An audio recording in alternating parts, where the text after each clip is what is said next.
Innover pour le commerce, le débat. Avec une question aujourd'hui, innovation, comment s'appuyer sur les startups? Grégory Sion, bonjour. Bonjour. Vous êtes le directeur général commercial et digital Pierre et Vacances, leader européen d'immobilier touristique. Maxime Sandorek, bonjour.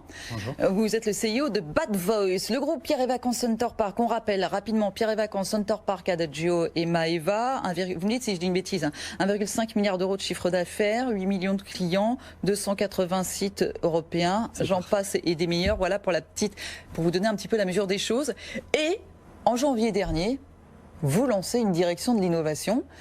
J'ai presque envie de dire, pour vous taquiner, il était temps, mais n'empêche, plus concrètement, qu'est-ce que ça a changé? Qu'est-ce que vous avez mis en place grâce à cette direction de l'innovation? Alors le groupe innove depuis 51 ans. Oui, je me doute. Voilà, mais on a lancé en fait notre ambition 2022, qui est notre plan stratégique.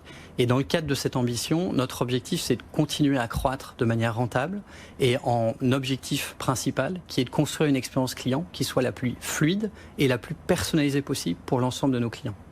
On s'est rendu compte en fait qu'on innovait énormément dans le cadre de nos différentes marques, mais qu'on avait un réel intérêt à utiliser l'écosystème des startups pour pouvoir aller encore plus vite et pour pouvoir récupérer des idées extrêmement bonnes de l'ensemble des acteurs avec lesquels on peut être en contact. Et ouais, vous avez testé 6 solutions technologiques par téléphone, sur Internet, sur le terrain, qui devraient justement se généraliser en 2020. Sur quel point précisément? C'est autour de la relation client notamment? Exactement. L'objectif, c'est le parcours client, le rendre le plus personnalisé, le plus fluide possible sur l'ensemble des points de contact, que ce soit dans le parcours de vente, mais aussi dans toute l'expérience de nos clients, sur nos parcs, dans nos résidences. Le paiement? Exactement, le paiement qui est un gros sujet. Et donc concrètement, on va lancer à fin septembre, on est à 15 expérimentations en cours. Ouais. Avec un objectif d'obtenir 20 expérimentations d'ici la fin d'année. Donc on est très content des résultats. Et cette démarche, elle a un deuxième objectif, c'est d'embarquer les talents de notre entreprise. On a identifié 30 personnes au sein de l'entreprise, des jeunes, des personnes qui sont sur l'ensemble des directions, pour pouvoir les embarquer et leur demander de participer à toutes ces problématiques et essayer de trouver des solutions avec des startups. Dans ce cadre-là, pour être très concret, je vais donner 2 exemples. Le premier, dans le cadre de l'expérience de nos clients sur parc, on a aujourd'hui des clients qui souhaitent pouvoir consommer, pouvoir payer, pouvoir activer un certain nombre de services sans avoir besoin d'avoir leur carte de crédit, par exemple. Vous pouvez imaginer que quand vous êtes dans une piscine, dans un aquadome, c'est pas évident d'avoir votre carte. C'est sûr. Donc on est parti de ce constat pour mettre en place un bracelet qui permet en fait à la fois d'ouvrir le cottage, mais aussi d'interagir, d'acheter et de pouvoir réserver une activité, activer une activité, aller dans un restaurant et réserver. Et ça, c'est quelque chose qu'on a testé sur notre produit Village Nature et qu'on est en train, suite à un succès qui est réellement important, de le déployer progressivement sur l'ensemble de nos parcs. Vous nous donnerez le deuxième exemple après. J'aimerais en venir à cette question justement de la relation client, notamment la relation client par téléphone. Combien vous avez d'appels par an? Alors, on a plus d'1,6 million de contacts clients par téléphone. Et là, vous vous êtes dit, quand on appelle, en général, c'est ou pour poser une question parce qu'on n'a pas bien compris, ou pour dire que ça va pas très bien. Donc vous vous êtes dit, avec ça, on doit pouvoir en faire quelque chose. Et c'est là que vous faites appel justement à Bad Voice et à Maxime Sandorek. Quel est votre objectif, vous, sur quoi vous travaillez avec Bad Voice? Alors, Bad Voice, c'est un outil qui permet d'analyser des conversations téléphoniques en temps réel pour les entreprises, pour identifier des thématiques et des irritants clients. Donc l'objectif, c'est d'aider les entreprises à améliorer l'expérience client, la satisfaction des clients. Donc là, vous avez écouté les 1,6 million de conversations, ou à peu près, et qu'est-ce qu'il en est ressorti?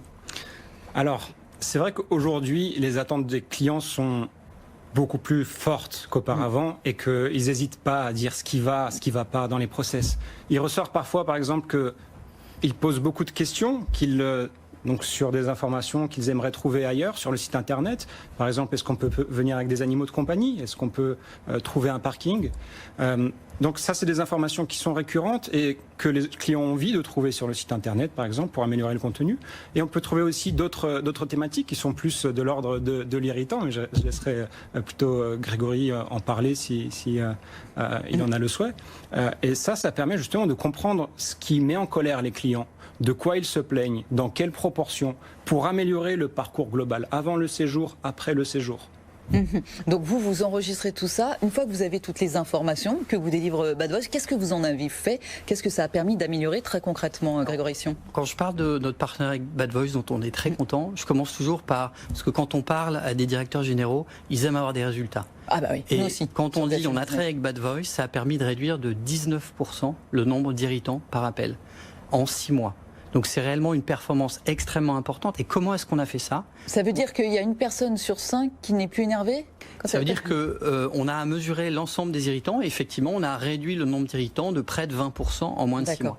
Comment est-ce qu'on a fait ça? On a thématisé, donc segmenté l'ensemble des remontées clients avec de l'irritation et on a été capable, grâce à Bad Voice, d'identifier les thèmes et de pouvoir graduellement mettre en place des plans d'action qui ont permis de gommer toutes les petites aspérités qu'on peut avoir dans un parcours client qui est relativement complexe parce qu'on a beaucoup de produits et on a beaucoup de nationalités aussi à gérer. Mais est-ce que ça peut augmenter aussi le taux de conversion ?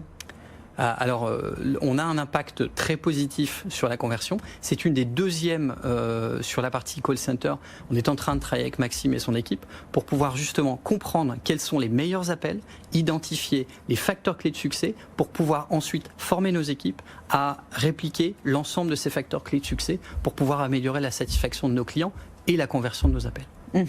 Combien de temps ça prend pour faire cette première analyse quand vous arrivez chez Pierre et Vacances Center Park, Maxime? Alors, aujourd'hui, on met 1 jour pour déployer la solution et on ajoute 1 mois pour les configurations, l'accompagnement du client et justement l'identification des plans d'action qu'il faut mettre en place pour améliorer justement les résultats et l'expérience client. Parce que c'est ça qui est intéressant. Vous ne faites pas qu'écouter, c'est qu'après vous proposez effectivement des possibilités d'amélioration. C'est bien ça l'intérêt.